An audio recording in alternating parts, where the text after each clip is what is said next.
आप शायद भूल रहे हैं। अगर इस मामले में शेरा का हाथ हुआ तो इसके सीने पर लगने वाली गोली सबसे पहले मेरे बंदूक से निकलेगी। कुछ नहीं होने दूंगा मैं जीजा जी को। वो जहां पर भी हैं मैं उन्हें ढूंढ कर लाऊंगा, जरूर लाऊंगा। ये बैग उठा के ना ऊपर वाले कमरे में रख। अरे नहीं रुकिए। पुत्र क्या हुआ? वो क्या है ना अंकल जी कि हम अपना काम खुद ही करते हैं। हमें अच्छा नहीं लगता ना कि कोई हमारा काम करे। कहा था ना बाबूजी, बड़े चंगे बंदे हैं ये। और फिर ये भी तो इंसान ही है ना, तो कोई अपना काम किसी दूसरे से क्यों करवाए? पुत्र बहुत अच्छी सोच है ये। तेरा ले जा पुत्र। जी बाबूजी। आओ भाई। आप ऊपर ही भिजवा दो इनके लिए। आराम करो, आराम करो। आओ पुत्र। तो कैडेट, आज मैं आप सबको सिखाऊंगा कि स्मोक सिग्नल कैसे दिया जाता है। सर, स्मोक सिग्नल क्या होता है? Good question. स्मोक सिग्नल एक ऐसा सिग्नल है जो आप उस वक्त यूज करेंगे जब आपके पास कम्युनिकेशन का कोई भी साधन ना हो, जैसे कि मोबाइल फोन्स, सैटेलाइट फोन्स। उस वक्त पर आप स्मोक सिग्नल देके अपने साथियों को यह बता सकते हैं कि आपकी लोकेशन क्या है। लेकिन इसके लिए आपको सबसे पहले कैंप फायर बनाना होगा, लेकिन वो भी बिना माचिस के। कोई जानता है कैसे? No sir. I thought so. अगर आपको आग जलाने के लिए सबसे पहले 2 काले पत्थर मिल जाए तो आपका काम बहुत ही आसान हो जाता है, क्योंकि 2 काले पत्थर आपस में घिसकर चिंगारी बड़ी आसानी से पैदा होती है। लेकिन मैं आप सबको मुश्किल तरीका सिखाऊंगा जिसमें आप 2 लकड़ियां घिसकर आग पैदा कर सकते हैं। Watch carefully.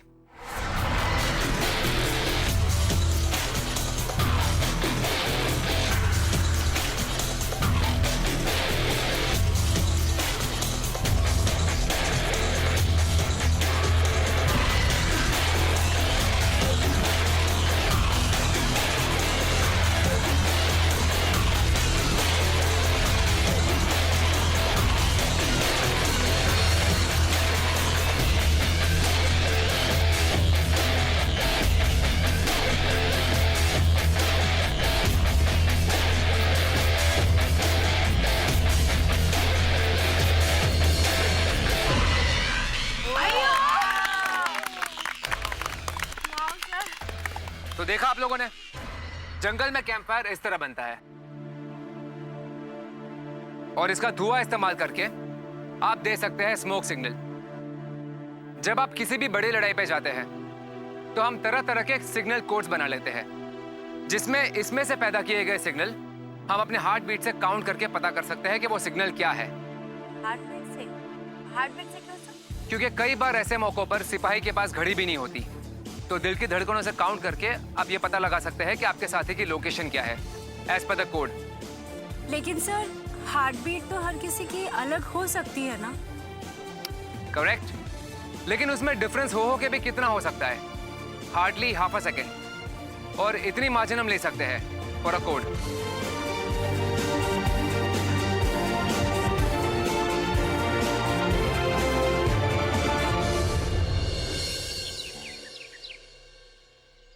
हाँ, आप लोगों ने मेरे काम को बहुत अच्छे से अंजाम दिया है। और जगिया की झूठी खबर के बाद जिस तरीके से चीफ ने सारी चीजों को संभाला है, मान गया। और जिस तरीके से चीफ ने करतार सिंह का भेष बदलकर कर्नल को किडनैप किया है, किसी को शक भी नहीं हुआ।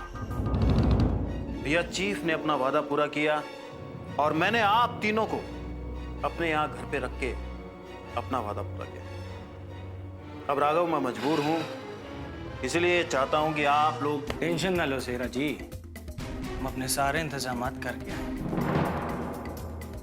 अब बताओ, आपने क्या होमवर्क किया है? भैया, मैंने अपना सारा काम कर लिया है। सारी इंफॉर्मेशन और सारी डिटेल्स मैं तुम्हें दे दूंगा। क्या मतलब? तुम हमारे साथ नहीं चलोगे?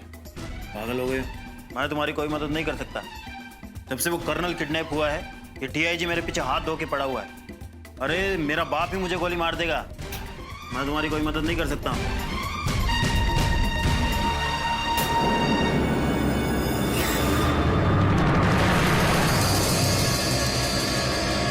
ठीक है जी चाय। अरे आण तू पहला नोक तो कर लिया अगर। जी वो दोनों हाथ भरे हुए थे तो इसलिए नॉक नहीं किए। अरे यार, भाभी को क्यों डांट रहा है? अरे उनके दोनों हाथों में ट्रे है, चाय है, कैसे आती? भाभी इसकी तरफ से मैं सॉरी बोलता हूँ। अरे वो क्या है ना कि बहुत दिन बाद मिले हैं तो पुरानी यादें। अरे आपने वो दिल्ली का वो जामा मस्जिद वाला तो किस्सा सुना ही होगा। जी नहीं, मैंने वहां से सुना जहाँ पे आपने बोला कि ये आपकी मदद नहीं कर पाएंगे। अरे भाभी वही तो मैं इसे समझा रहा था कि हमारे साथ दिल्ली चल, कंस्ट्रक्शन के काम में लग, हमारी मदद कर, 4 पैसे आएंगे। लेकिन ये मान ही नहीं रहा है। अब आप ही समझाओ इसे। अब नहीं वीर जी, वो यहाँ पे कोई है नहीं ना, फिर हम लोग अकेले हो जाते हैं। ये दिल्ली तो नहीं जा पाएंगे दोबारा। हाँ वो तो है भाभी, वैसे ये भी वही बात कह रहा था। लेकिन भाभी एक बात है, बहुत प्यार करता है आपसे। जी तू ऐसा कर, ये चाय मुझे दे और जाके नाश्ते का बंदोबस्त कर जल्दी ला।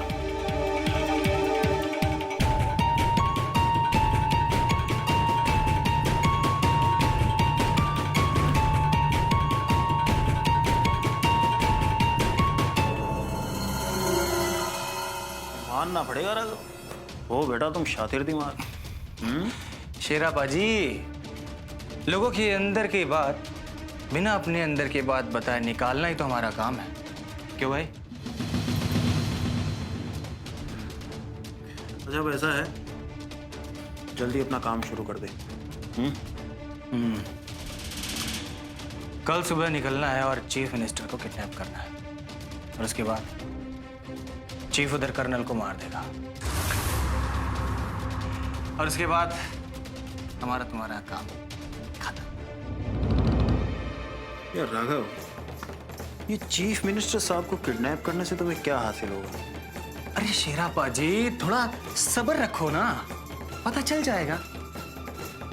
जब न्यूज आएगी ना तो देख लेना, तब तक इसे राज ही रहना।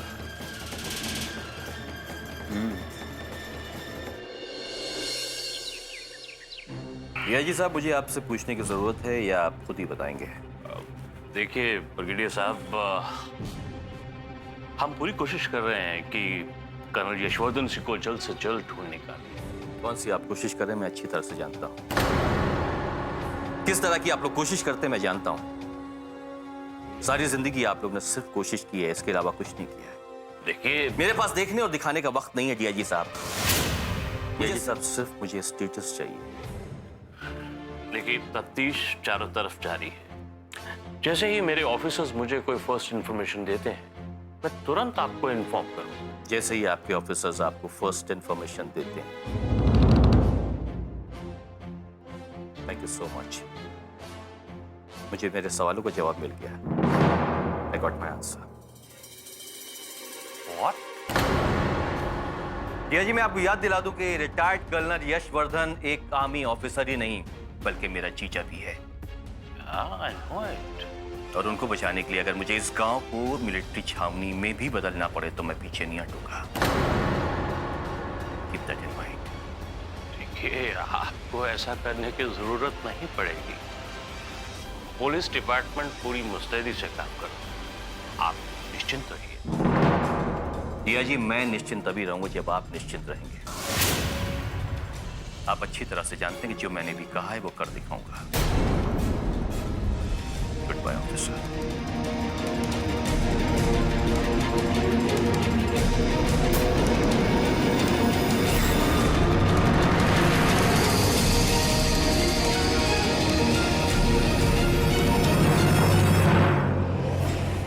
Yes chief. नहीं चीफ, किसी को हम पर शक नहीं हुआ। हम तैयार हैं। शेरा ने हमें सारी चीजें समझा दी। ओके चीफ, कल हम निकल रहे हैं। ओके। सुनो, कल की बात पक्की हो गई। कल की तैयारी करो। शेरा ने जंगल में रुकने के सारे इंतजाम कर दिए। जी भी वहीं मिले और होम मिनिस्टर को मिशन पूरा होने तक वहीं रखा जाए। याद रहे कैडेट्स, जानवर आपसे उतना ही डरते हैं जितना कि आप उनसे। कुदरत ने उनमें एक अजीब सी खूबी दी होती है। वो सामने वाले को देखकर ये भाप सकते हैं कि वो उससे डर रहा है या उसका सामना करने की हिम्मत रखता है। इसलिए अगर आप में से किसी का भी सामना जानवरों से हो जाए तो डरना मत, बल्कि उसकी आंखों में आंखें डालकर घूरते रहना और अपने आप को उससे बड़ा साबित करने के लिए अपने हाथ को ऐसे फैला देना। मैं जानता हूं सुनने में स्टूपिड लगता है, लेकिन यह बहुत इफेक्टिव ट्रिक है। इस ट्रिक से आप तेंदुए, शेर, लकड़बग्घे और बाघ तक को भगा सकते हैं। लेकिन हां, यह ट्रिक भेड़ियों पे काम नहीं करती, क्योंकि भेड़िए कभी अकेले शिकार नहीं करते, हमेशा झुंड में होते हैं। इसलिए आपको अगर भेड़िए दिख जाए तो पेड़ पे चढ़ जाना और उसके वहां से गुजरने का इंतजार करना, क्योंकि भेड़िए अपने शिकार के लिए बहुत देर नहीं रुकते। वो तो ठीक है सर, पर अगर वो जानवर हमसे नहीं डरा और हम पे हमला कर दिया तो? मान लीजिए उस दिन अगर शेर होता तो हम लोग क्या करते? और सर्वाइवल ट्रेनिंग में एकेडमी ने तो हमको गन्स भी लाना अलाउड नहीं किया। जरूरी नहीं कि जब कोई भी सोल्जर ऐसी सिचुएशन में फंस जाए तो उसके पास गन हो और वो बरी हो। एक सोल्जर को अपने हथियार खुद बनाने होते हैं अपनी प्रोटेक्शन के लिए। सर जैसे आज मैं आपको दिखाऊंगा। मैं आप सबको इस पेड़ की लकड़ियों और बेलों में से हथियार बनाना सिखाऊंगा आज। आप लोग जाके पेड़ की डालें और पतली पतली बेलें ले आए, लेकिन याद रहे बेलें इतनी पतली भी ना हो कि झट से टूट जाए। इनफैक्ट अगर आपको बरगद के पेड़ों की लटकती शाखाएं मिल जाए, then nothing like it. Find them. Yes, sir.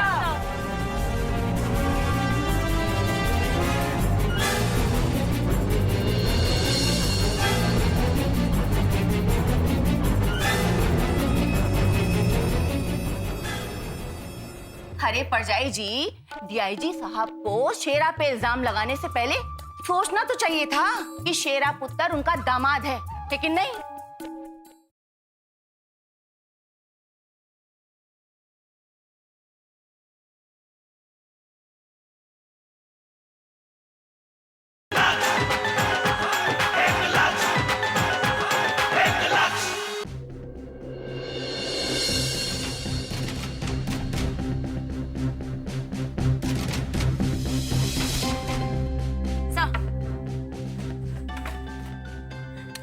Impressive.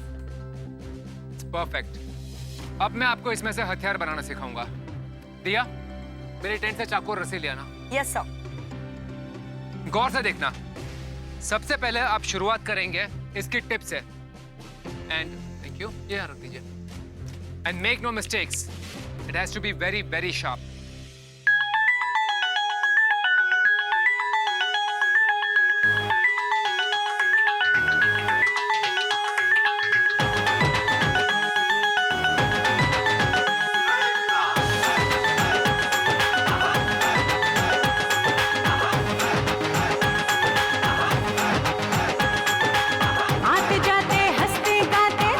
हम वो कर जाएंगे, जीत जी दुनिया वाले भूल नहीं हम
जहरीला पत्ता इस पर घिसने के बाद ये तीर और भाले बहुत जहरीले हो जाते हैं। इस टेक्निक्स को अक्सर आदिवासी इस्तेमाल करते हैं जानवरों से अपनी रक्षा के लिए। इस छोटे से तीर में इस वक्त इतना जहर है कि किसी को मार भी सकता है या किसी को हमेशा हमेशा के लिए पैरालाइज कर सकता है। तो मेरे ख्याल में अब आप सब लोग मिलके शेर पे भी हमला कर सकते हैं, क्यों? Yes sir.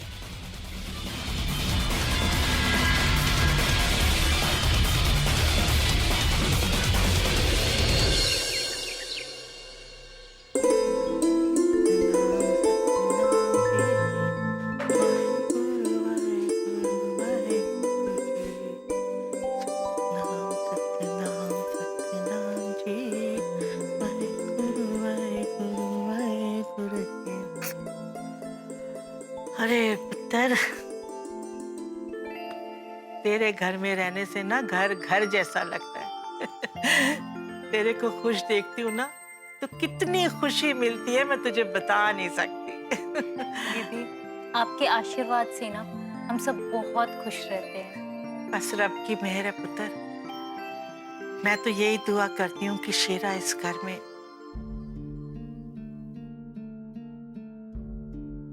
पुत्र। एक गल दस। हाँ जी बेबे, पूछो। ये शेरा के दोस्त लोग कहाँ से आए, कौन है पुत्र?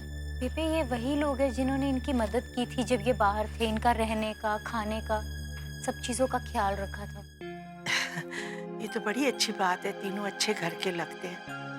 अच्छा है। क्यों आए हैं यहाँ, कुछ पता है तुझे? बेबे, वो अमृतसर आए हैं गोल्डन टेम्पल मत्था टेकने। ये तो बड़ी खुशी की बात है। तू जा पुत्र, आराम कर, चाय का कप मैं धो के रख दूंगी। जा।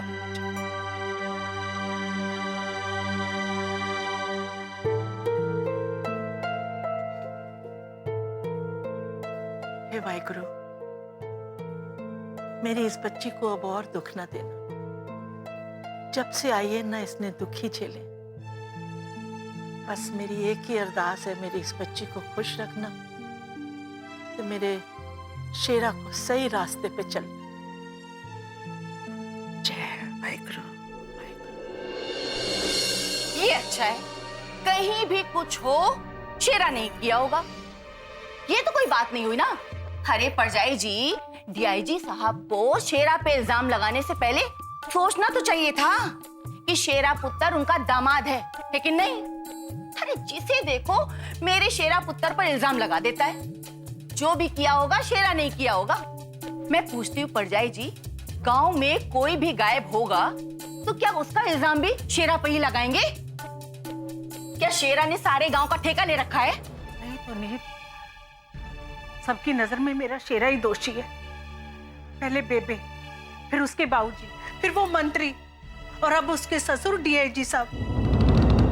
सब पीछे पड़े हुए हैं मेरे पुत्र के, जैसे दुनिया भर के सारे गलत काम वे ही करता हो।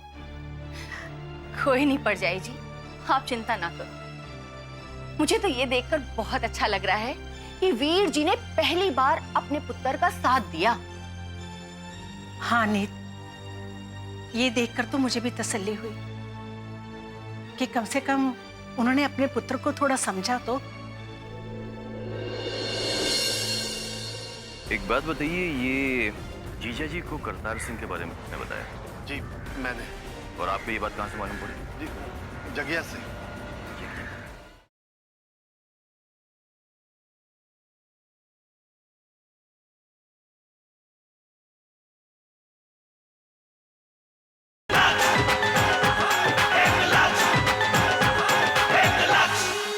चलो परजाई जी, चिंता ना करो आप। मैं भी वाहेगुरु जी से प्रार्थना करूंगी कि बाप बेटे का ऐसे ही प्यार बना रहे और इस घर में कभी कोई परेशानी ना आए। हाँ हाँ नीत, मैं भी वाहिगुरु जी से यही अरदास करती हूँ कि बाप बेटे की ये दूरी जो थोड़ी सी कम हुई है ना, ये कम होती होती बस खत्म ही हो जाए। सही है परजाई जी।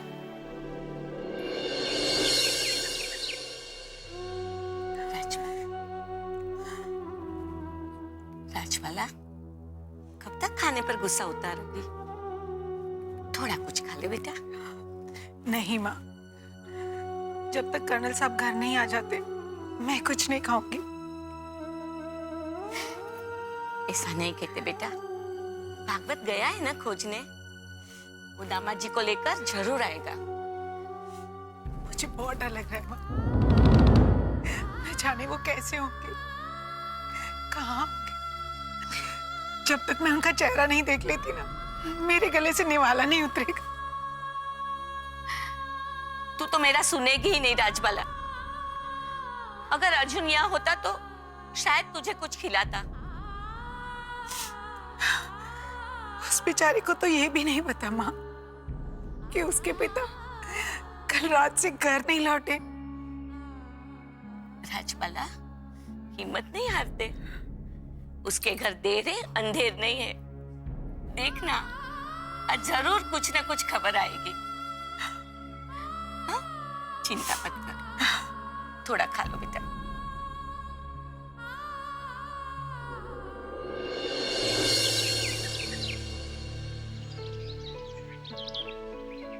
आइए राम सिंह जी, कैसे हैं? बढ़िया साहब, ये रही आपकी बिना चीनी वाली ब्लैक कॉफी। Thank you. समझ में नहीं आ रहा कि मालिक कहाँ चले गए। मेरे भी कुछ समझ में नहीं आ रहा है राम सिंह। अगर कोई सबूत, कोई क्लू अगर मिल जाए तो देखिए।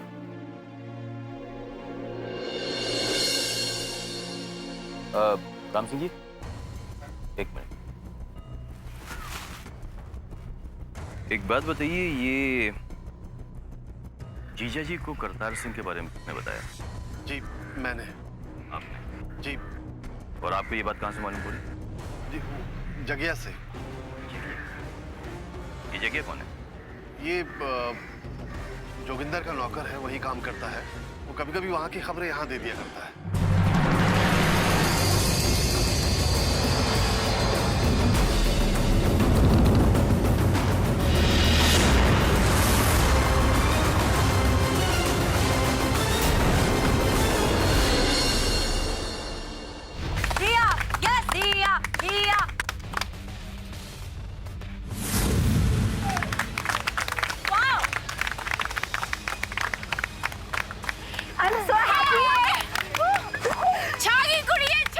ये सच है। मैं कर्नल साहब को खबर तो देने जरूर गया था, पर मैं किसी के बोलने पे नहीं गया था। ये बात मैंने तुझसे कब पूछी? अच्छा पुत्र, ख्याल रखें।